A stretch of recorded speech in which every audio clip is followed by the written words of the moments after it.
يعني مثلا اخش على طول في الموضوع.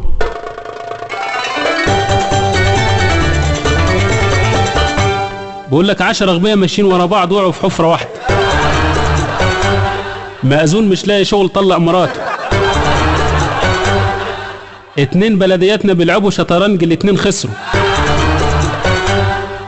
واحد احول سألوه امنيتك كيف الحياة؟ قال اشوف واحد ماشي لوحده. واحد باشا جرى عليه الزمن وافتقر، حب اشتغل بياع فجل وجرجير، طول النهار واقف يقول فجل يا حوش، جرجير يا كلاب.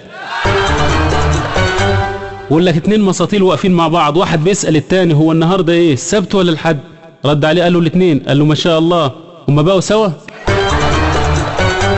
واحدة ست اشتركت في من سيربح المليون، جوزها طلقها ليه؟ علشان اتصلت بصديق.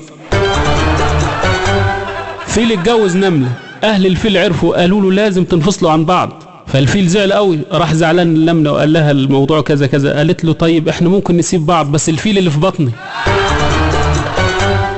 واحد مسطول بيقول لصاحبه انا امبارح حضرت لك فيلم هندي، انما ايه؟ قال له ازاي؟ قال له راجل وست ماشيين في الشارع، لقوا طفلة خدوها وربوها لغاية ما كبرت وفي الاخر طلعت امهم.